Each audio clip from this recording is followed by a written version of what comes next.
32년 평생을 자신이 남자인 줄 믿고 살았던 사람이 있었다면 믿어지시나요? 여기 자신이 남자인 줄 알고 살아온 한 미국인 여성의 놀라운 사연이 있습니다. 함께 들어보시죠.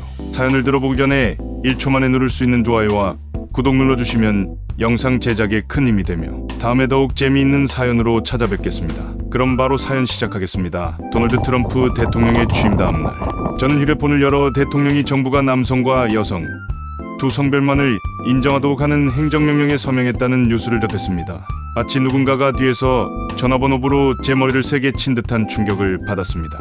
이런 선언이 개인의 성별에 대한 오해와 의도된 무지를 조장한다는 점에서 분노를 느꼈습니다. 제가 32세에 비자발적으로 놀라운 사실을 알게 된 것처럼 성별과 젠더는 다양한 변화를 포함합니다. 이를 부정하는 것은 인터섹스와 트랜스젠더들뿐만 아니라 모든 미국인들에게도 정부의 과도한 개입과 사생활 침해를 증가시키고 경직된 성 역할을 강화하며 법적 의료적 절차를 복잡하게 만듭니다.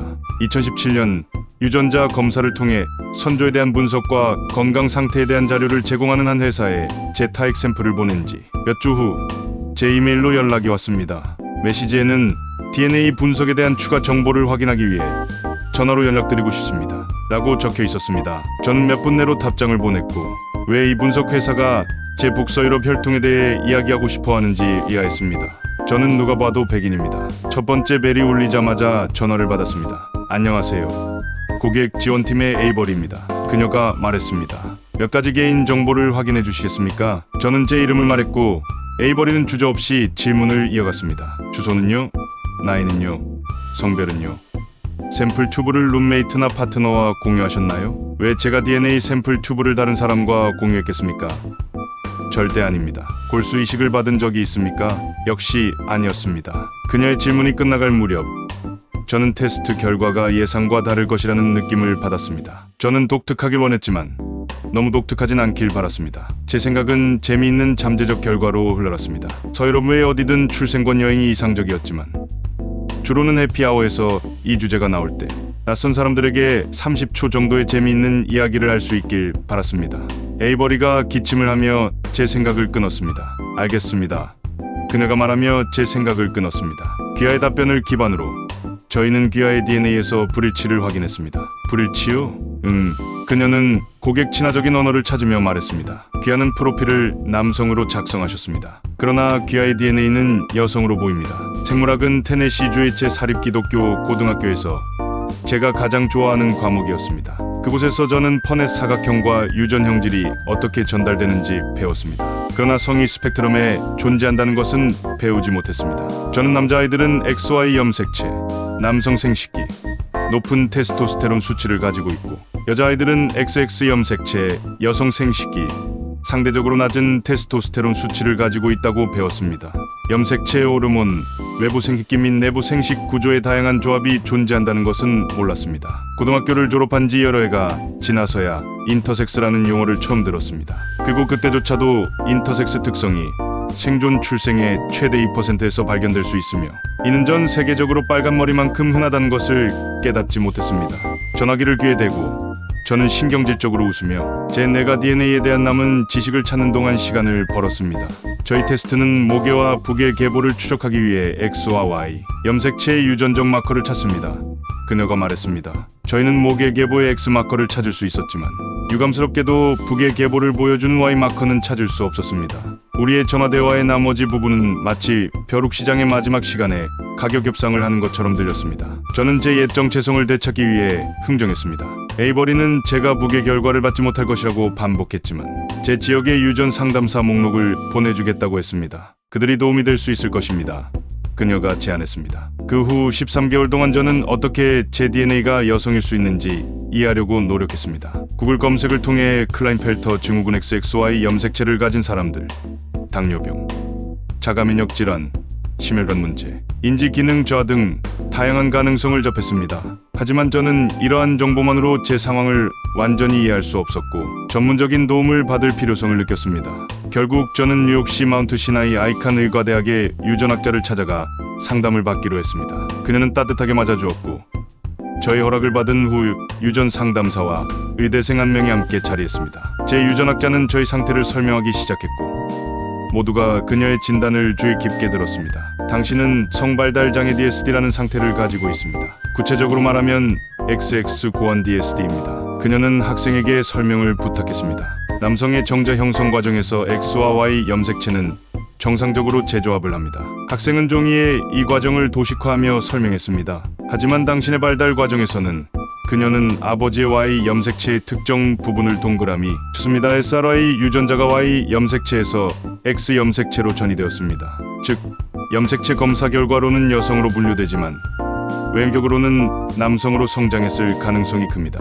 이해하기 어려운 설명이 이어졌고 전 몇 가지 용어를 반복해보려 했지만 마치 처음 배우는 외국어를 말하는 기분이었습니다. SRY 유전자의 전이로 인해 저는 남성 생식 기관을 일부 발달시켰지만 내부적인 기능은 혼재되어 있었습니다. 예를 들어 호르몬 생산이 불규칙하고 생식 능력이 없을 가능성이 높았습니다. 제가 말을 더듬자 유전학자는 더 쉽게 설명해 주었습니다. 인터섹스라는 단어에 대해 어떻게 생각하시나요? 그녀가 물었습니다. 한 번도 생각해 본 적이 없는 것 같아요. DNA 검사를 받기 전까지 저는 성별이 이렇게 복잡한 개념이라는 것을 생각해 본 적이 없었습니다. 제가 성장한 남부 침례교 교회에서는 이러한 다양성을 가르치지 않았습니다. 그곳에서는 성별을 단순히 아담과 이브의 개념으로 설명하며 공룡 시대조차 회피하던 분위기였습니다. 제가 사춘기에 접한 성별 관련 정보는 집 지하실의 백과사전이나 치어스 카탈로그 속 소국 광고뿐이었습니다. 항상 남성과 여성은 명확하게 구분된 개념이었고 이 두 가지가 겹칠 가능성은 생각해 본 적이 없었습니다. 그래서 저는 제 정체성에 의문을 가질 이유가 없었습니다. 유전학자는 인터섹스라는 개념이 염색체, 호르몬, 생식기관 등에 영향을 미치는 자연스러운 변이의 넓은 범주를 포괄하는 용어라고 설명했습니다. 어떤 경우에는 출생 직후의 유관으로 확인되지만 어떤 경우에는 사춘기 이후에 드러나거나 평생 알아채지 못할 수도 있다고 했습니다. 사람의 몸은 무한한 조합으로 구성될 수 있으며 인터섹스 상태는 트랜스젠더와는 다르지만 생각보다 훨씬 더 많은 사람들이 이와 관련된 특징을 가지고 있다고 했습니다. 저는 이 이야기를 듣고 충격을 받았고 이 사실을 어떻게 받아들여야 할지 몰랐습니다. 내면에서는 불안과 공포가 밀려왔습니다. 이 사실을 다른 사람들에게 어떻게 설명해야 할까요? 비밀로 할 수 있을까요? 이것이 제 건강에 어떤 영향을 미칠까요? 저는 남성과 여성 중 어느 쪽에 처방을 받아야 장기적으로 건강한 삶을 살 수 있을까요? 이 말을 들으니 많은 것들이 이해가 됩니다. 그동안 저 자신에 대해 설명할 수 없었던 것들이 있었거든요. 저는 제 몸의 테스토스테론 수치가 제 또래 평균보다 훨씬 낮았던 점 등 지금까지 의문이 들었던 여러 증상들을 떠올렸습니다. 성장하면서 저는 항상 평범하지 않다고 느꼈지만 이날 이 세 명의 여성 전문가들은 제가 실수로 태어난 것이 아님을 깨닫게 해주었습니다. 저는 이전까지 제 건강 문제로 인해 스스로 어딘가 고장난 사람이라고 느꼈고 또래 남성들과 비교했을 때 근육이 잘 붙지 않고 늘 피곤하며 사고방식도 달랐습니다. 하지만 이날 저는 마침내 그 이유를 알게 되었습니다. 유전학자는 저에게 호르몬 대체 요법, 골다공증 예방 방법, 그리고 장기적으로 건강한 삶을 유지하기 위한 의료적 지원에 대해 설명해 주었습니다. 만약 제가 단순히 남성이나 여성으로만 분류되었다면 이러한 중요한 치료, 기회를 놓쳤을지도 모릅니다. 이 상담을 통해 저는 우리가 자신의 몸을 더 잘 이해할수록 건강을 더 잘 유지할 수 있다는 사실을 깨달았습니다. 성별을 단순한 이분법으로 구분하는 것은 현실을 과도하게 단순화하는 것입니다. 그리고 이러한 비과학적인 접근 방식 또한 그것을 바탕으로 만들어지는 정책은 결국 모든 시민들에게 해로운 영향을 미칠 수 있습니다. 만약 출생 시 성별이 엄격하게 결정되고 이후 변경이 불가능하게 된다면 저와 같은 사람들이 법적으로 자신의 존재를 인정받기 어려워질 것입니다. 또한 이는 정부와 민간 기업이 성별을 기준으로 차별할 수 있는 근거가 될 수도 있습니다. 미국에서는 약 560만 명이 인터섹스 특성을 가졌을 가능성이 있지만 출생 시 유관으로 확인되는 경우는 5,000명 중 1명에 불과합니다. 많은 사람들이 저처럼 사춘기나 건강검진, 불임치료 과정에서 인터섹스 상태를 알게 됩니다. 만약 여러분의 자녀, 형제자매 혹은 사랑하는 사람이 성인이 되어서야 인터섹스임을 알게 되었을 때 필요한 의료 서비스를 받을 수 없다면 어떨까요? 그리고 인터섹스가 아닌 사람들도 이런 정책으로 인해 불이익을 받을 수 있습니다. 예를 들어 남성도 유방암에 걸릴 수 있는데 만약 의료보험이 성별 기준으로 특정 질병 치료를 배제한다면 문제가 될 것입니다. 저는 DNA 검사를 받은 후 8년에 걸쳐 제 가족과 친구들에게 조금씩 제 진단을 공유했습니다. 그중 다수는 보수적인 사람들이었습니다. 대부분의 반응은 정말 놀랍다는 것이었습니다. 그들은 성별이 단순한 흑백 논리가 아닐 수도 있다는 사실에 충격을 받았습니다. 그러나 다행히도 저를 믿고 지지해 주었습니다. 하지만 그중 일부는 트랜스젠더에 대해서는 여전히 부정적인 시각을 가졌습니다. 당신은 DNA 결과가 있잖아. 트랜스젠더들은 그런 증거도 없잖아. 이런 논리를 펼치는 사람들이 있었습니다.